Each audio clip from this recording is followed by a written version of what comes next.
I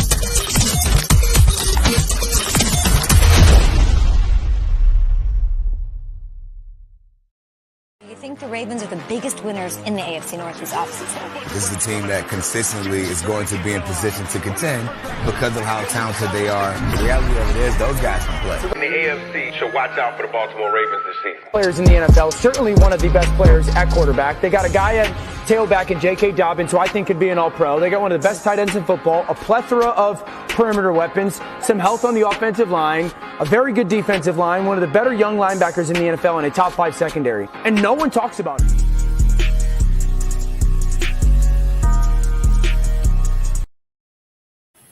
Yo, what it is? Welcome back to another episode of At the Bank, a Baltimore Ravens podcast. You feel me? Yo, did y'all miss me? You feel me? Yo, I have been out. You feel me?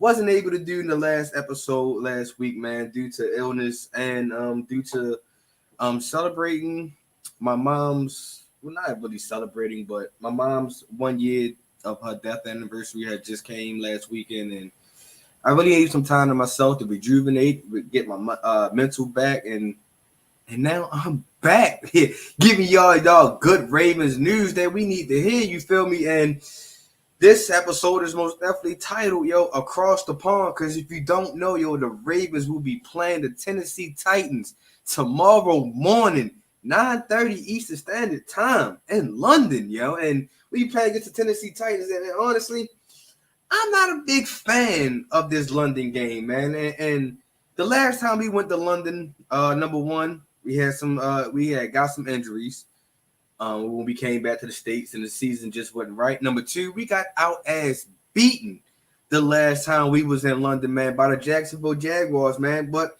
to credit, the Jaguars is used to playing out there. They love it playing out there.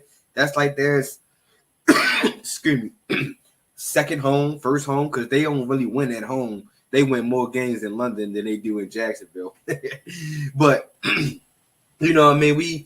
We got spanked, and when we got spanked that 1 year against the Jacksonville Jaguars, man, I was one of the fans was like, I don't want to go back to London, man. It don't look like we played good in London. It looked like that we had left all our games back in the States. So hopefully this can be our last game in London. Like, I understand what the NFL was doing, trying to, widen the brand of the NFL, but these London games, in my opinion, are just not all that good, not all that interesting. You got to get up super early. You got to, it's cool to have an early game, but sometimes you will kind of forget, especially if it's not your team, that the NFL game is on that early. But you know what I mean? It is what it is. But this year and this week, we got the Tennessee Titans, man. And those who know that Tennessee Titans is kind of our rival team that we always like to play against. You feel me? A team that I could probably put in third that I hate the most against like the Steelers. I hate the most. New England Patriots, the second team I hate the most, and it's like the Tennessee Titans coming in third that I hate the most in the NFL. And you got to think, a couple years ago, way right when Baltimore actually became a team again, we was put in the same division as the Tennessee Titans. Back then, they was called the Houston Oilers before they became the Tennessee Titans, and we was all in the AFC Central. And that was a great rivalry. Steve McNair, Eddie George, Ray Lewis, and that 2000 defense, man. It was just a banging rivalry for real. It was bone crushing. It was nobody was leaving off that field 100%. You feel me? And that rivalry kept going, even though that those teams had separated. The Titans went to the AFC South and the Ravens went to the AFC North. That rivalry still is there. You feel me? And it ought to be there because right now, at all the total games that we all played together, both teams have played together, say 26 games, if I'm not mistaken. And out of those 26 games, it's tied up 13-13. So whoever wins this game on Sunday, man, is most definitely going to be the top front of this heated rivalry. You feel me? And I honestly think that my Ravens will come out on top because, number one, we shouldn't have lost to the Pittsburgh Steelers. Number two, like I said, Tennessee is one of our hated rivalries, so I feel like we got to put that as in punishment. And the only way I can really see things things will go in our favor is we have to do a completely 360 of what the hell happened to the when we played against the Pittsburgh Steelers. And since I was not here last week, let me go ahead and speak my piece on the Steelers real quick. Number one, good win by the Steelers. They was a team that knew that long as they stay in the game, that they was going to come back and win. And the Ravens had left the damn game wide open, man. And I got some notes that I had. One of the notes was keep Lamar clean, dominate the line of scrimmage, leaving points on the field. Lamar had thrown an interception in the fourth quarter, and he got a sack fumble in the fourth quarter.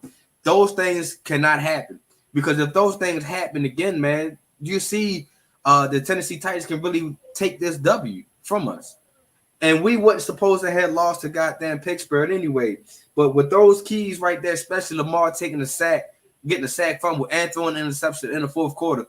Come on, LJ, man. We expect more from you, man. We expect that big money contract coming out of you, Doug. We're not expecting you to come in late games and leading us to a loss. We expect you to come down in the fourth quarter and lead us to a victory. So I don't know. I feel like sometimes that you kind of get cautious, you get happy feet in the pocket, and you just kind of just keep drifting back. I feel like if you gotta keep putting pressure on these guys, LJ, nobody on the defensive side of the ball can really play you. I don't care who it is. You feel me? Once you outside that pocket, nobody's really able to either bring you down or take you down on the first tackle. You have to keep putting pressure on these guys. And I understand that last week we had like 8 drops. 8 drops. That can't happen. That most definitely can't happen. Those guys like Mark Andrews, Zay Flowers, Nelson Aguilar, y'all can't keep dropping balls. Rashad Bateman, I'm most definitely out here is calling you out right now, my guy, because I felt like I spoke up for you. I felt like I kept telling everybody that you was going to be our number one wide receiver this year, and you're not even showing up. You playing, you injured a lot. You in and out the lineup. You got drop balls. It don't look like you got confidence in yourself in being a number one. I expect Rashad Bateman to be number one, man. Like I said, I didn't really expect Zay Flowers to take over the offense. I thought Bateman was going to be the guy that can take over the offense, because I feel like Bateman can run all the wide receiver route tree. He can run every route. He has the speed. He has the height. He has the right body frame. He has everything that a natural wide receiver needs, other than just staying healthy. So, man, the bet signal is out on you, Bateman. We have to see more from you. We have to see a top pick production out of you. Now you see why EDC said about what the wide receivers that we had drafted in the first round. It has not gone our way. It's evident right now. You have to play better. Zay cannot do everything. And I understand you trying to feed the offense through Zay, but Bateman, you have to step up. I am calling Bateman out right now. Rashad Bateman, the bat signal is out. Are you going to answer the call? Are you going to be our number one wide receiver? Are you going to be the guy that can be on the field every game? Got to change your ways, my man. We need you. We need you, because right now it's looking like the wide receivers are not, the Ravens are not drafting wide receivers good this year or in the past. So, like I said, Bateman, the challenge is on you, my guy. I understand we only in week 6, but you still got a couple more weeks to go and to prove yourself. And I believe that you should start making it known right now. So you have to be a number one wide receiver. You have to make your presence known. You have to force yourself into this offense. I think that's the only way that the Ravens will feel comfortable of keeping you and trusting in you.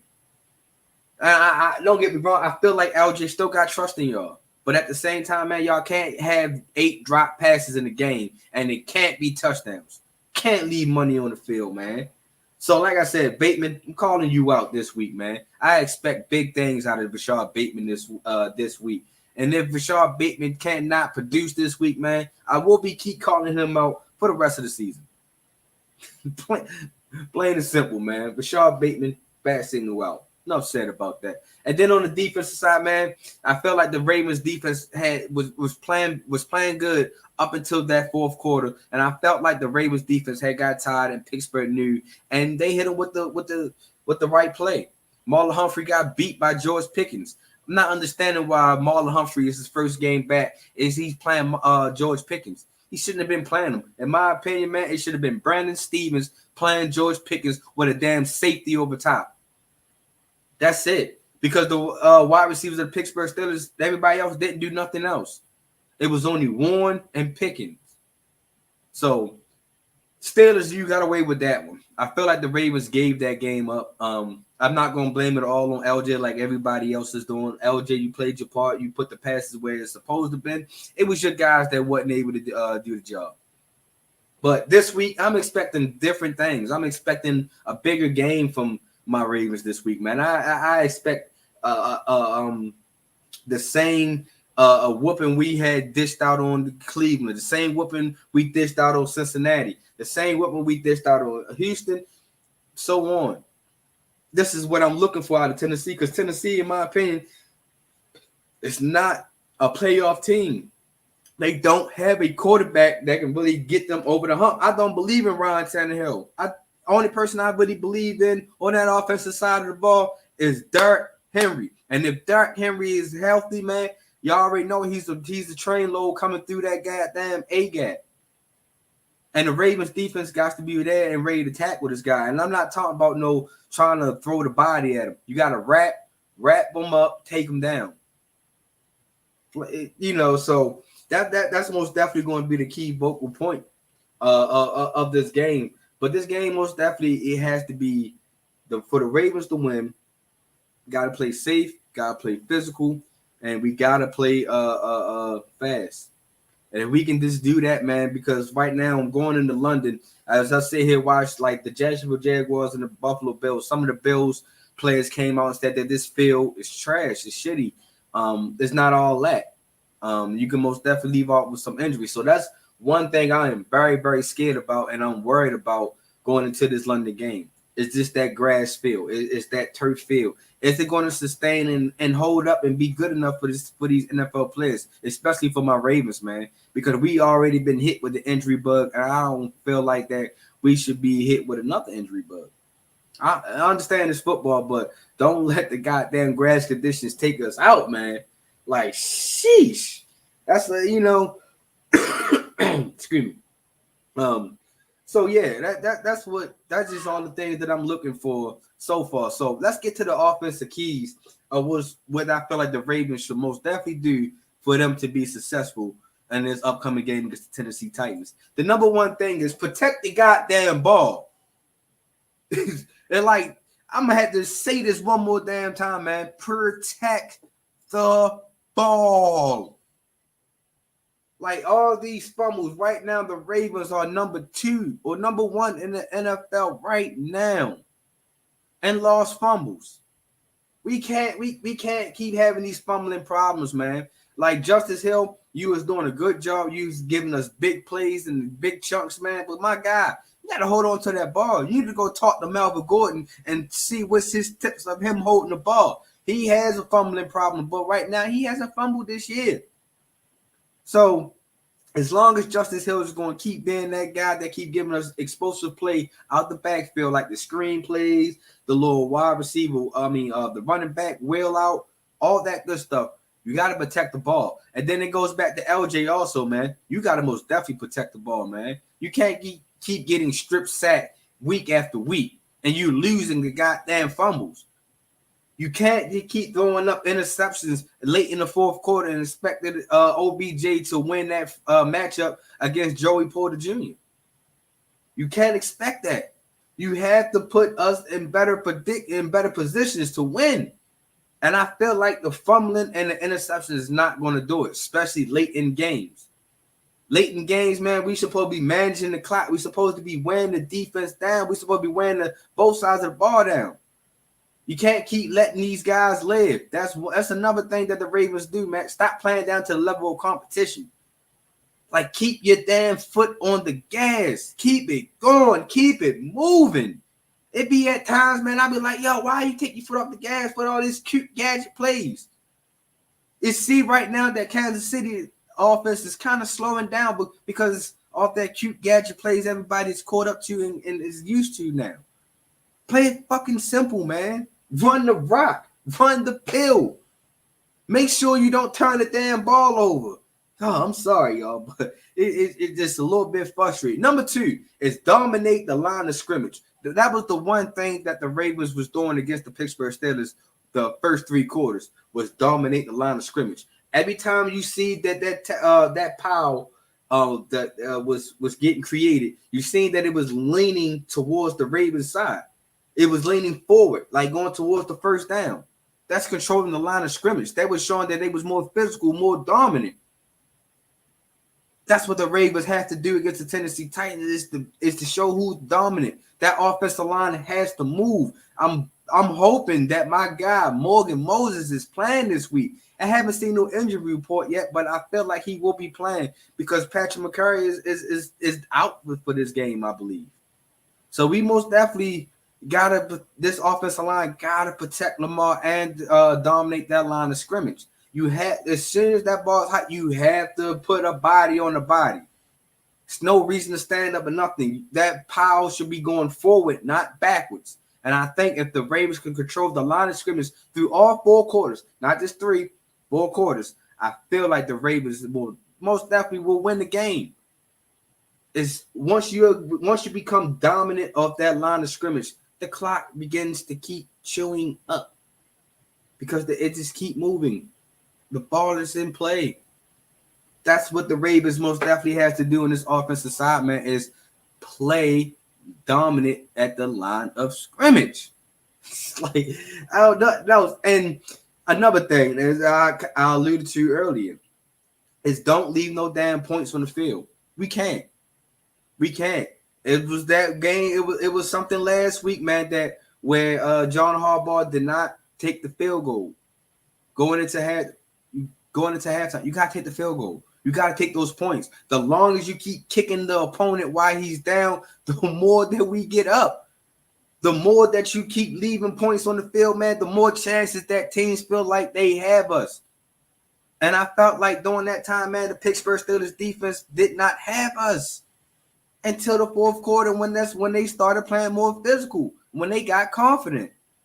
So I really do think that if we handle all 3 of these keys, is protect the ball, dominate the line of scrimmage, and don't leave no points on the field, that's a recipe that the Ravens offense most definitely can use and need to use to beat the Tennessee Titans and make it back to the United States in one piece.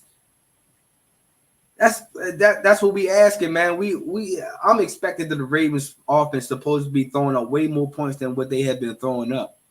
They haven't been throwing up no points for real. That's another thing. That's why I say you can't leave points off. You can't leave points on the field. You got to be able to take every single point, whether it's 3, whether it's safety, whether it's a pick 6. You got to take it. You got to get those points, man. And John Harbaugh, I'm calling you out also, man, because at times, like I said in a couple of episodes ago, that I feel like that you be playing homeboy ball. No, you can't play that. Beat the hell out of opponents. Take the points. Don't worry about talking about getting the next drive. We ain't worrying about the next drive. We worrying about the drive that we on right now. Right now. And if the Ravens can't do that, man, the offense is going to have another long day. I'm expecting that the Ravens offense handle that money. Like, please. Like, golly, man. Just handle this, man. Like I said, it's a rivalry game. Another rivalry game. And we have to make sure that we take care of these rivalries so they can go back and tell the other ops that, yo, you don't want to play against the Ravens. You just don't. You feel me? Got a comment. Got my man Patrick L. Brown. Good morning. Hope all is well. Long live the grid. Most definitely. And he also said the receivers better catch passes thrown their way. Most definitely, Patrick. I can most definitely agree to you with you on that one, man. We got to be able to catch the ball. We just have to. If we can't be able to catch the ball, then the game is going to be over early. Wide receivers. But like I said, it's all on Bateman this week. I'm calling Bateman now. I'm not going to call the whole wide. I would like the whole wide receiver corps to come out banging. But this is the game I'm most definitely calling Rashad Bateman out, man. So yeah, let me just go ahead and switch it over to the defensive keys real quick. The defensive keys, number one is forced turnovers. That's one thing that the Ravens have to do, and I feel like we do an okay job. We got to do a better job, but we do an okay job. We got to force turnovers. This is the game that we have to force multiple turnovers in my eyes. It can't just be one interception. It has to be an interception, a fumble, or two interceptions, or two fumbles. However it is, the defense has to force turnovers. They have to keep putting the ball back into the offensive lap, in my opinion. And if the offense can keep getting multiple tries, and when they do get multiple tries, you got to put the goddamn points up. Like, it's no ifs, ands, or buts about it, man. So most definitely that the Ravens defense gotta create turnovers, man. Once we create turnovers, it's gonna make Tennessee a little dicey, a little shaky, make them one-dimensional. That's how you really start beating teams, making them one-dimensional. If we can shut down that run early to make Ryan Tannehill throw at least 30-something times a game, and his percentage is not that good, that's a successful recipe right there. I feel like the Ravens defense can do that. I feel like the Ravens defense is dominant enough, in my opinion. I feel, and then also that the Ravens is good enough because they are a top 5 defense right now going through week 6. Top 5 defense. So I'm just looking for the Ravens defense, you know what I mean, to actually do what they do. They have to do what they just have to. You know what I mean? Because like I said, top 5 defense right now, because the Ravens right now defense is, let me get there. We only giving up 15 points a game. 15 points. And we are averaging 21 points or 21 and a half points a game. So the Ravens defense is capable of doing that. You know what I mean? We're only allowing 5 touchdowns total this year. Just 5. So that's why I'm saying that the Ravens defense is most definitely capable of doing that. The number 2 thing that I'm looking for the defense to do is play fast and physical. Last week, I seen that we can most definitely play fast and physical. I seen it. Roquan Smith and Patrick Queen, man, hands down, the second best duo linebackers in the game right now. Got to give it to the 49ers, and it's just for right now. I feel like Patrick Queen and Roquan Smith, they keep playing together. This chemistry is going to keep growing, and then it's going to be a recipe for success for our defense. Because everybody's saying that Roquan Smith is the up-and-coming next Ray Lewis. He got the Ray Lewis everything. I told y'all that he was going to be the one that was going to get this defense in line. And so far, he is doing it. Agent Zero is doing everything he possibly can to keep this defense solid, man. We can get sideline to sideline. We can most definitely get to the quarterback and ruffle their feathers a little bit, because right now that the Ravens are now, let's see, we are number 2. We are ranked number 2 in the NFL when it comes to sacks. When it comes to sacks, we have 18 sacks as a team. 18. Kyle Hamilton is leading the way with 3. Justin Madubuike, 2.5. Patrick Queen, 2.5. Roquan Smith, 1.5. Clowney, 1.5. That's just the top 6 right there. And that's why I'm saying that this defense is playing fast and physical. We just got to make sure we keep getting to, if we can get to Tannehill and put Tannehill in some uncomfortable situations, man. Ryan Tannehill is not going to be the quarterback that can get you that's going to win that game. He's not that good. He's just an average quarterback in my eyes. Not a quarterback that can actually win you the game in the fourth quarter. But like I said, I didn't believe that Kenny Pickett was the guy that could beat us in the fourth quarter, but he has done it multiple times also. So You like I said, this is the time that the Ravens defense can't leave opportunities on the field. We just can't. Once we shut that door, the door has to stay shut, stay closed, stay locked. So that's what I'm looking for the defense. Number 3 is do not give up big plays. We cannot afford to give up any big plays. What happened to Marlon Humphrey cannot happen again this week. What happened to Earl Thomas a couple years ago cannot happen. Derrick Henry cannot get open in the open field. Derrick Henry cannot stiff arm nobody or anything in that nature. Once one body touched Derrick Henry, the whole team has to swarm on Derrick Henry. And also, man, you got it. If the Titans so happen to get into the red zone, don't sell out on a run. Do not sell out on the run. Because at times that the Tennessee Titans will let Derrick Henry do this stupid jump pass that he likes to do. And he likes to get multiple touchdowns off that shit. So I'm expecting the Ravens to play fast, physical, and hungry. But my gosh, man, don't bite on them stupid plays. Please. Please do not bite on those stupid plays, man. If we don't give up big plays, man, like I said, the Ravens defense has only gave up 5 touchdowns, only gave up really that 1-2 big plays against the Colts and against the Steelers. And those big plays cost us. That's how we was able to lose 2 games. So if the Ravens can most definitely minimize the big plays or don't let the big plays happen in the fourth quarter, recipe for success, man. I think the Ravens will win. I still believe that the Ravens will win tomorrow. You know, even though they let me down twice they let me down because both of those games was winnable.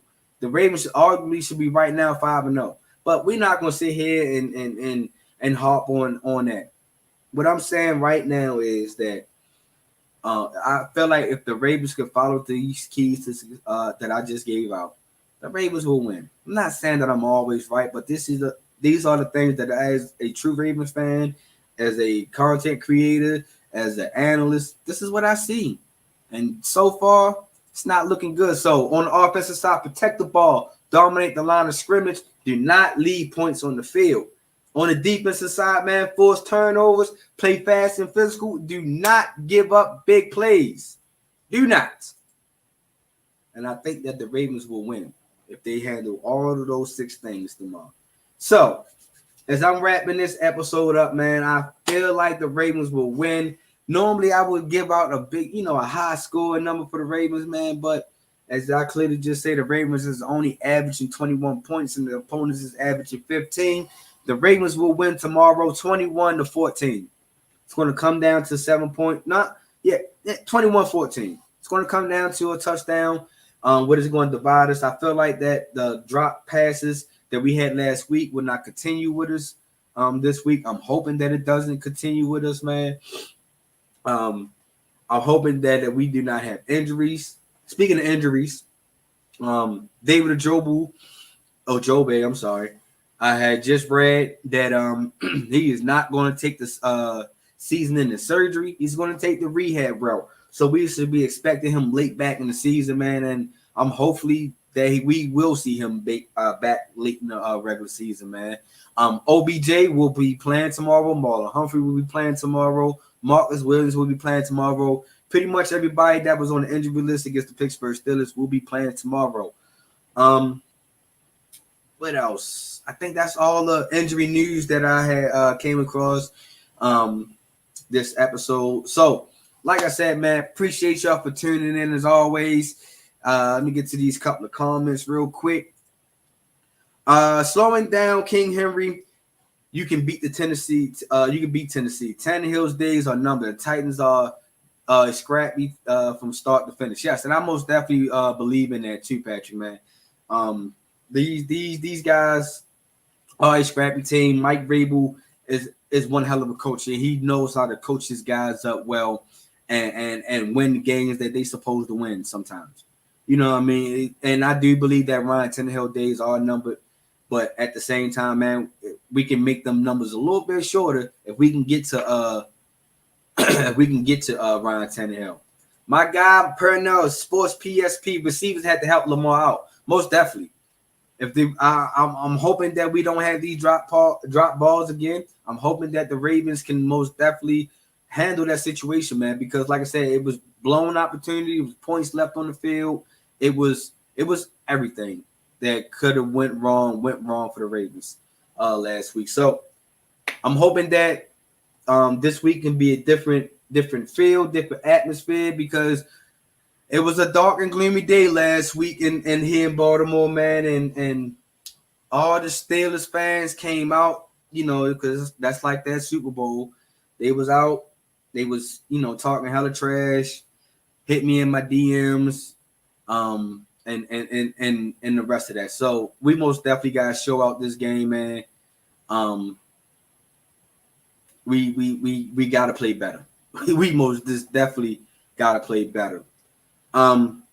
Like I said, man, I appreciate everybody for joining in this episode, man. Tune in tomorrow as I do the post-game show. Look for me about 2:00-ish, somewhere around that time frame as I will give y'all the Ravens post-game show, analysis and stuff like that, in my opinion. Make sure if y'all not on my Twitter page, go follow my Twitter page, at the bank_pod. You most definitely will be entertained on there. As throughout the game, I sit there and give my tweets out of my opinions on what's going on in the game. I also got my recordings on Twitter also. So like I said, just make sure y'all follow all of my social media platforms. Follow my Twitter at the bank_pod. Follow my Instagram at the bank_podcast.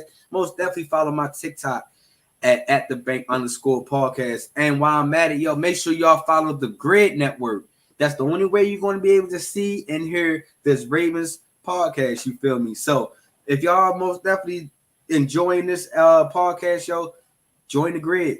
Enter the Grid. Dare to be different, because I guarantee you will most definitely be entertained with all the Grid content creators that we have on here, such as Carving It Up with Bryson, All Even Podcast, Clutch Sports Talk, Outside the Cage, The Forum, the Raiders Podcast, Washington Commanders Podcast, MTMO Sports Podcast, At the Bank. You know what I mean? Like, there's a whole list of us.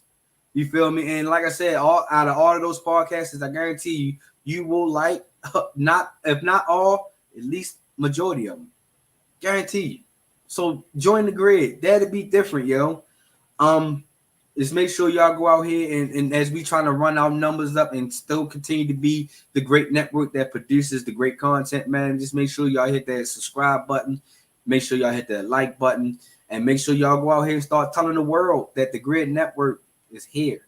You feel me? So, as always, big trust, because why trust anything else? You feel me? I'm out.